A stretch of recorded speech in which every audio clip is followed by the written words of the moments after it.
Hi, and a warm welcome to Guitar Time with Aston. In Longview by Green Day, we have a great song. It's a lot of fun to play, but it starts out with something very unusual. The bass player getting some love. The melody that starts this song and carries it through its first verse is played by the bass, and if you're in a band with a bass player, you better not get in his way if it's time for him to have his moment in the sun.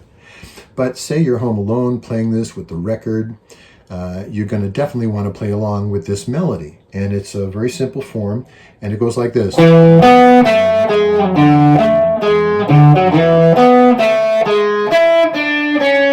I have an easy play diagram on how to play that melody, and it's available with this chart on Music Notes.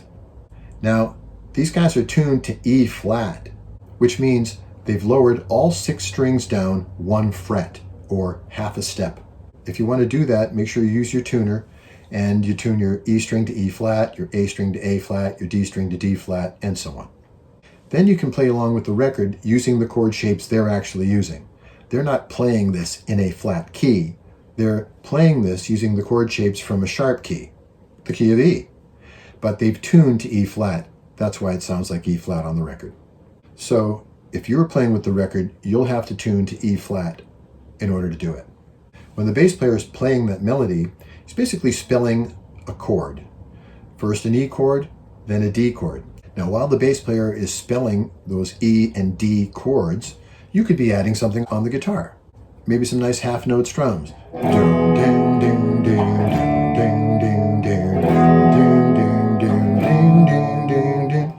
You know, maybe a little chicken picking.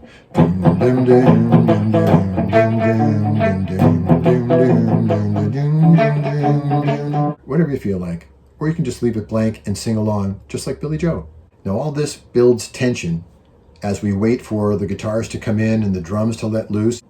The verse is 16 measures long, and in measure 16, which is a D, we get this.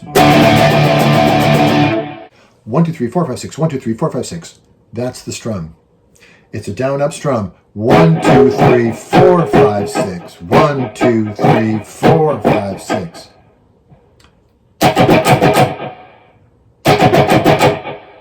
Right? So it's like this. Now we get into the refrain with B, which is capital M2 on the 2nd fret. And then we have A. You could use 1-finger A here, or 3-finger A, whichever you like. 1-finger A is a little more convenient, so I'm going to go with that. And then 1-finger E, heck, why not? And then back to B. Now on this refrain, we have kind of a weird strum. It's a down-up strum, but it's got a little twist to it. Boom, ka-thump, ka-thump, ka-thump, ka-thump, ka-thump, ka-thump, ka-thump. So we got full downstroke, partial upstroke, and then a full downstroke, and then a partial upstroke. That just goes on and on and on, but it's not 50-50. It's not down and up occupying the same amount of space. The downstroke lasts a little longer than the upstroke. And we get this kind of a flat tire sound. Ker-thump, ker-thump, ker-thump, ker-thump, ker-thump, ker-thump, ker-thump, ker-thump, ker-thump, ker-thump, ker-thump, ker-thump. So it's a quick upstroke and a good full downstroke.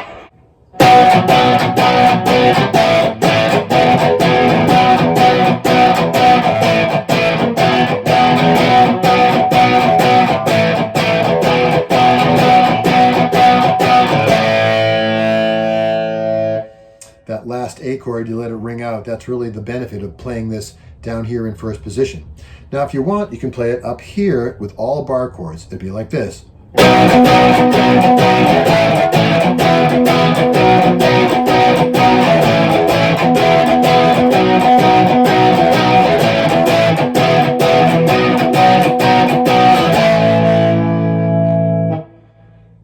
And that works too. Now on the chorus, you're going to want straight away E and D using the same shape, capital M2 on the 7th fret for E and on the 5th fret for D.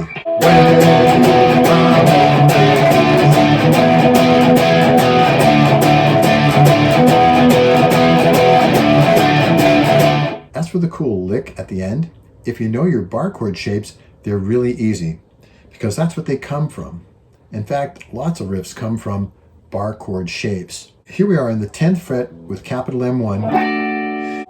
Now we're only going to play the top 3 strings here. It's like the top of an F chord, but up here on the 10th fret. And what we're going to do is we're going to pluck that with our fingers and the pick. The pick and a finger. You can do it all with the pick. But we're only going to pluck those 2 strings, whether you do it with the pick and a finger or just the pick. Let's just get 2 strings. Now once we pluck it, we're going to add the 3rd finger to the 12th fret of the G string. Like that. Okay, then we're going to just play the 2 notes that are under our 1st finger on the 10th fret. So we got this.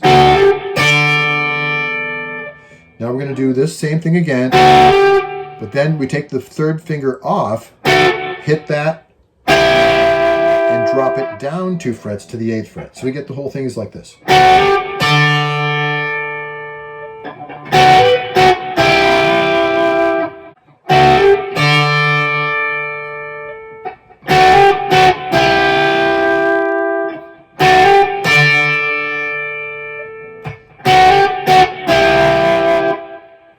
Our easy-to-read chord chart for Longview is available on Music Notes. It's a 2-pager because it comes with this easy-to-read diagram which shows you how to play the opening lick. I hope you've enjoyed learning about Longview by Green Day, and thank you for watching this video.